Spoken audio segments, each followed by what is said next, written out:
Star Playhouse presents Dick Powell, Charles Boyer, David Niven, Joan Fontaine.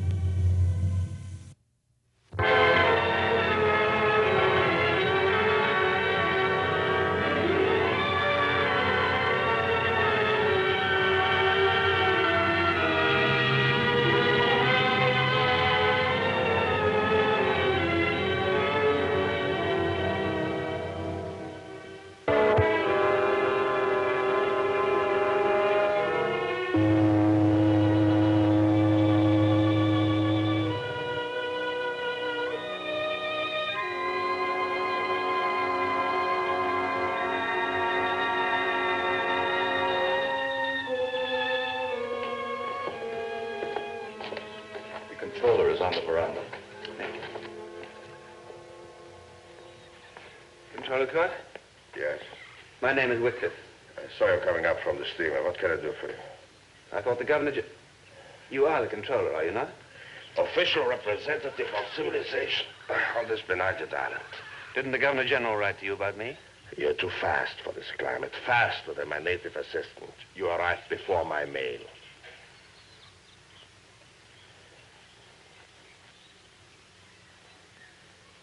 It is coffee time. Will you join me? I'd like to join you very much, but I don't have long. I want to catch the steamer before she turns around. I need your help. You have it.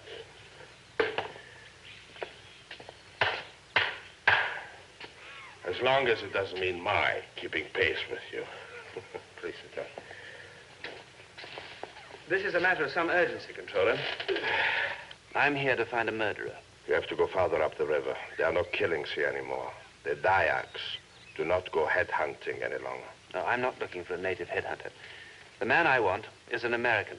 His name is Jerome Steeks. He's on this island. Steeks? Never heard the name. I hardly thought he would still be using his own name. He's also known as James Stanley, among other things. No one by that name either. Well, let's approach it from this angle, then. Has any American arrived lately on this island? If he has, what does he call himself, and where can I find him? Well, it's not so simple. Sugar? No, thank you. There are 3 Americans here. All 3 arrived about 4 months ago. Where are they? They're around the Cotobaru estate, rubber estate, an hour from here. Obviously, you can't make the steamer. Let me fetch your luggage. You can stay with me. All right, thank you very much. Oh, not a bit. These 3 Americans all arriving together is rather odd, don't you think? No, not at all. The Cotobaru estate changed hands, and the new company, obviously, wants Americans to run it. Do you know these men yourself? I see them occasionally. What is the man like you're looking for? He's a man of cultivated taste. He's a connoisseur of wine, women, and music. He speaks French fluently. He's a gambler and extremely dangerous. As to his appearance, I just have a description to go on, that's all. He's tall, very fair-haired, mustache, rather heavy. You mean with jowls and a paunch like me? Well, let's say he's comfortably covered. Well, Mr. Whitcliffe, I would like to have you as my guest. But perhaps you better catch this steamer after all. All 3 Americans are tall, but they are dark-haired, clean-shaven, and not a pound of fat among them. Well, it's no great trick for a man to dye his hair and lose a little weight. And there are no other Americans on the island? No one has come to the island since the plantation changed hands. Governor General's letter. Excuse me.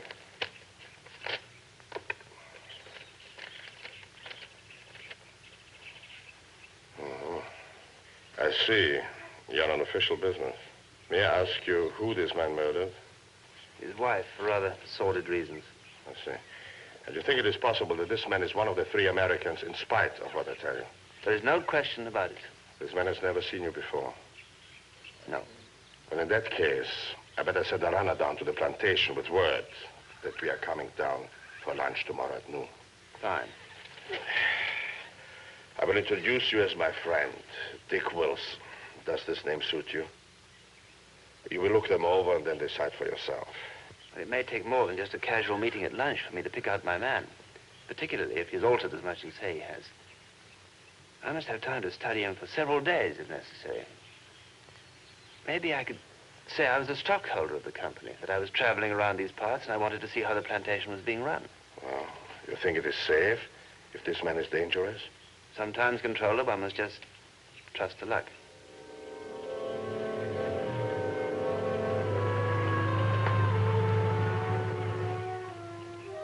Here comes the Dutchman with his stockholder friend. Stockholder, huh? Well, this should be very interesting. Good morning, gentlemen. Hello, Controller. May I present Mr. Wilson, Mr. Morgan, Mr. Fisher? How do you do? How are you? I do. Where's Stevens? He'll be right here. He's over at the chemical shack. Want a drink? A little later, I think. Do you fellas mind if I stick around for a while? I won't be in your way.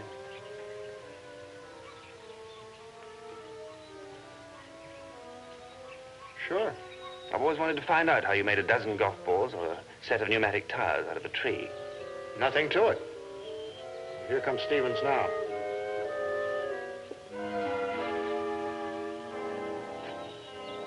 Never late for a meal.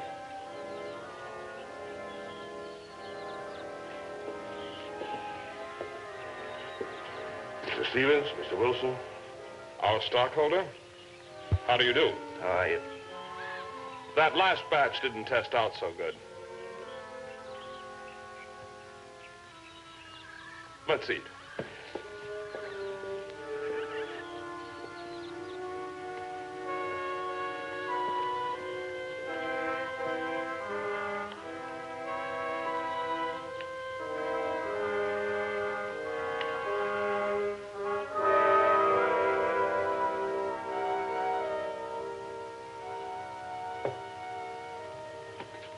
When you live in this sort of a spot, you can't expect fancy grub. And I'm getting awful sick of rice stuffing. It's always been a mystery to me why men choose to live their lives in this part of the world. The climate's appalling, the food is uninspired, and the mosquitoes. Maybe they don't choose. Well, the East gets in your blood, unfortunately. That's your trouble, Fisher? What do you mean, my trouble? You said that maybe some people don't choose to live here. Do you have the East in your blood? No, I don't. I wasn't talking about myself. Who were you talking about? Nobody in particular. You know just as well as I do, there's plenty of people who live out here because Borneo is about as far from civilization as they can get. What do you fellows do for recreation here? Sleep mainly, and drink, with an occasional trip to Batavia. We play a little pinochle, me and Morgan. Stephen doesn't play cards. Never could get interested. Then you must be the reader of the party. Why do you say that? Oh, I noticed quite a collection of books. Fat lot of good they'll do Stevens. All in French. Any of us, for that matter. The legacy from the previous owner of the place. Let's have some music, huh?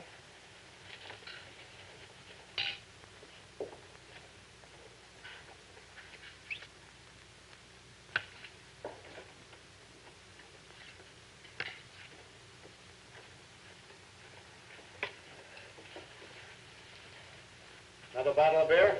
No, thanks. Too warm, huh?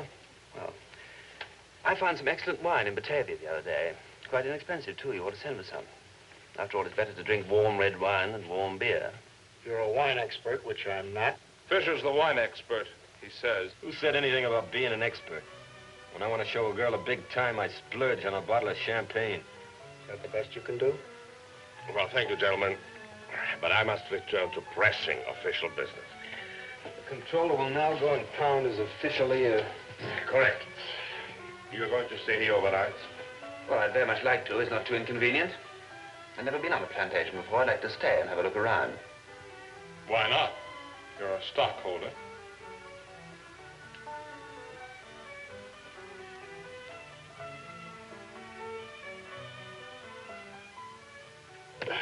So you want to stay? More than ever. Still convinced? Baffled, but still convinced.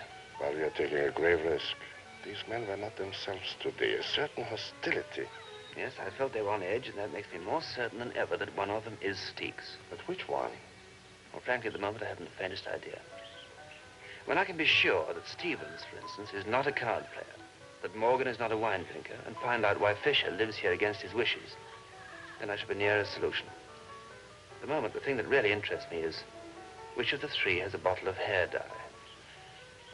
Well, I must be going. Please be careful. I don't want the murdered friend of the Governor General in my district. Now, don't worry. I shall take all precautions to see that your records are unimpaired.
What's this one?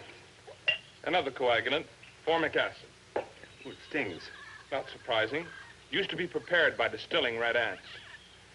This is acetic acid, and this is sodium silicofluoride, which about covers the 50-cent tour. Well, I hope I haven't been too much of a nuisance.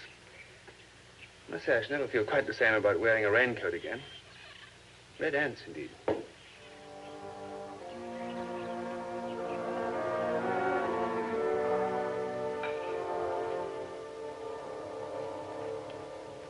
Well, Mr. Wilson, did you find out what you came for? Yes, I did indeed. And very interesting, too. What exactly did you come to find out? No one thing in particular. I just wanted to get an overall impression of how the plantation was being run. No, that's not what I meant. No? Fisher means when you were searching our room this afternoon. I see. The stockholder story won't do, Wilson. We knew you were a fraud before you got here. You see, there are no stockholders in this company. We're the company, if you want to know. I hope you keep on finding it that funny, Wilson. We don't. Let's have it, Wilson, if that's your name.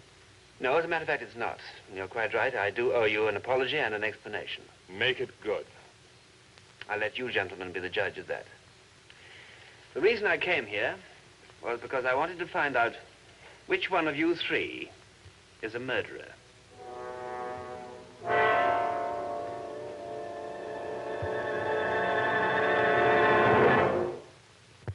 And which one of us is the murderer? Not one of you, I'm happy to say. You said something about an explanation, Wilson. Right, and it's about time. Sure. Tell us, friend. Who murdered who? The man I'm looking for murdered his wife. That's excusable sometimes. Why'd he do it? For money. That makes sense. He thought it did. The amount involved was considerable. Like how much? Like $250,000. Quite a hunk. I'd have murdered mine for much less if I'd lived with her any longer. Shut up. Then what happened? Well, he was a very clever fellow. He was a big gambler. Apparently, he started off by getting his wife to believe that he'd been losing money consistently, as he needed a large sum to cover his losses.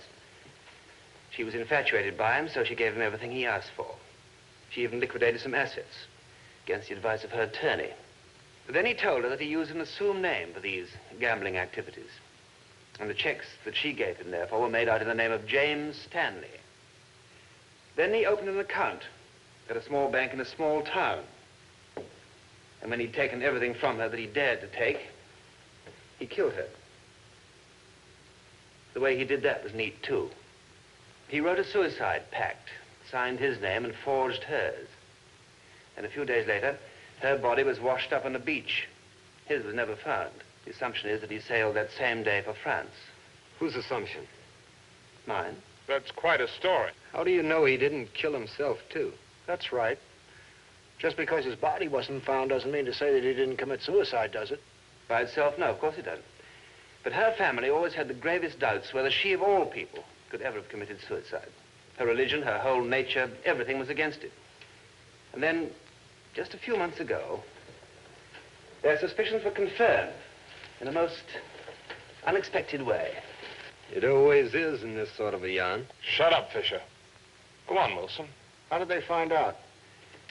Well, as luck would have it, this small bank where he had deposited the money failed and went into receivership. May I? His account was, of course, impounded along with all the others. Then about this time, a letter arrived at the bank from this James Stanley in Batavia, requesting that his entire account should be transferred to the Royal Netherlands Bank there. This letter, of course, was placed in the hands of the officials who were investigating the bank's affairs.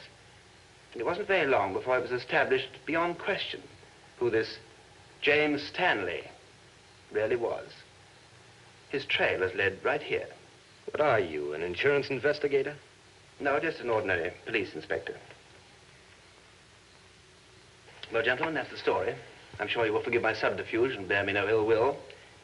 When the steamer arrives next week, I shall be on my way, and I shall continue my search for this man. What's his name? His real name, I mean. Jerome Steeks, S-T-E-E-K-S. Odd name. Or fictitious. And what's yours? Wycliffe. Well, that's the story.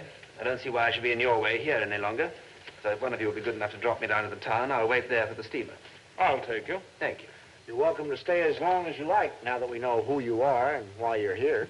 No, thank you, Morgan. I've rather lost my interest in rubber.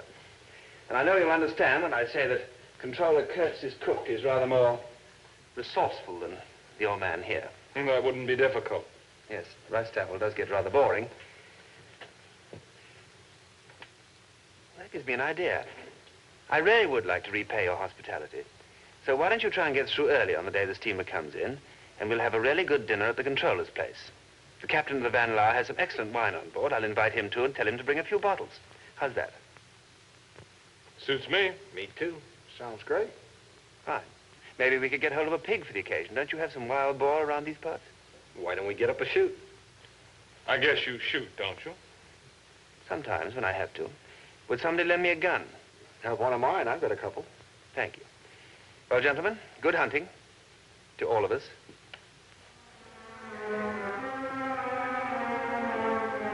This is suicide.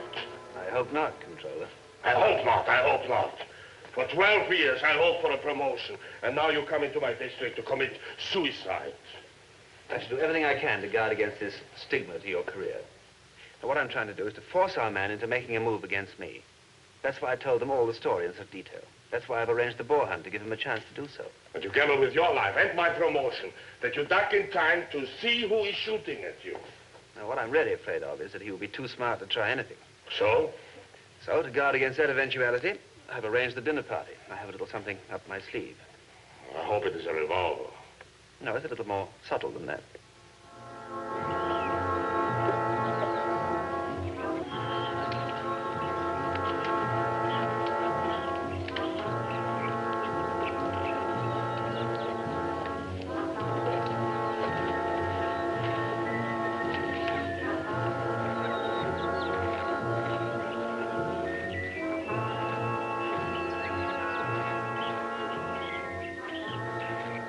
We'll spread out from here. I don't suppose you've ever hunted pig before. No, birds have been about my limit. Don't worry. The boy here will look out for you. Is he an expert? He was an expert headhunter once, but he tells us he reformed. Oh, that's a relief. Now, about these pig, how does one... You don't even have to go after them here. Once the boys have set one moving, he's after you, and you'd better be fast. They can outrun anything on 4 legs in this terrain. They found. We better spread out. And if you miss him, jump for a tree. Right.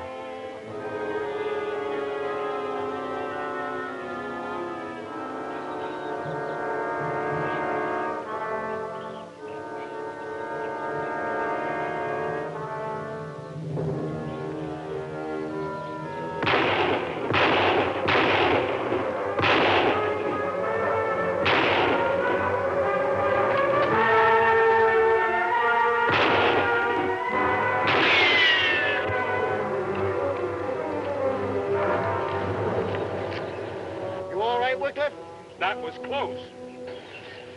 Our own houseboy. Who got him? I guess I did.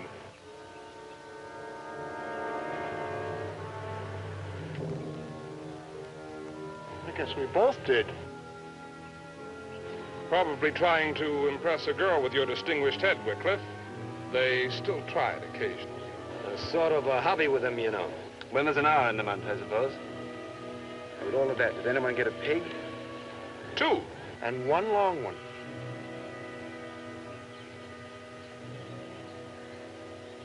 No, I didn't.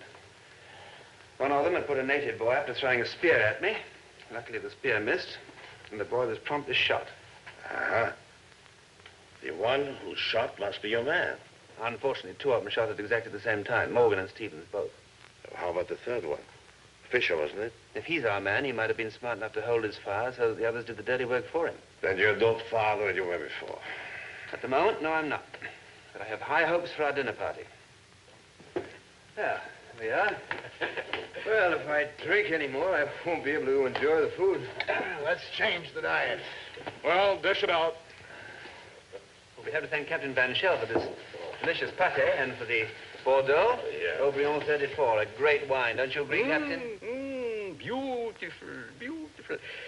This gentleman knows about wine. Most people I meet on my ship know nothing but whiskey soda. Or gin perhaps. What's wrong with whiskey? Oh, the only trouble is that once you've drunk it, there's nothing left to talk about. Magnificent. Magnificent.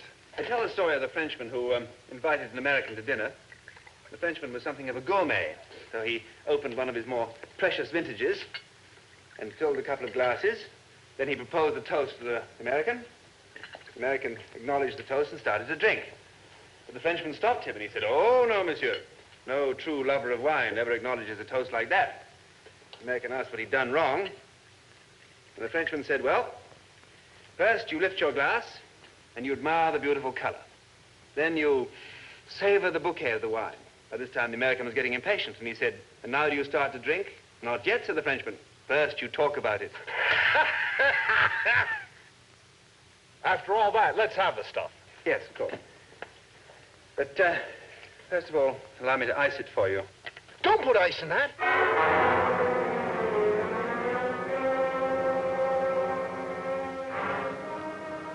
You're quite right, of course. I just thought that it might make a nice change from all those warm drinks you keep on complaining about. Mr. Steeks? Have you gone mad? What kind of a game is this? Tell me something, Steeks. How do you keep your hair dark without using dye? What are you talking about? You know what I'm talking about. You said you didn't know anything about wine, and when I began to ice that... You're too clever, Wycliffe. Seek, stop it. Come back here.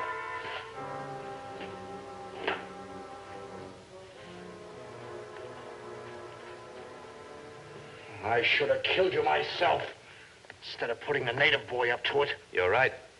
I still want to know about your hair. You're a smart fellow. I thought you could have figured that out by yourself. My hair has always been dark brown. When I began living by my wits, I knew I'd have to hide out someday, so I bleached it light and kept it that way, knowing I could grow it back whenever I wanted to.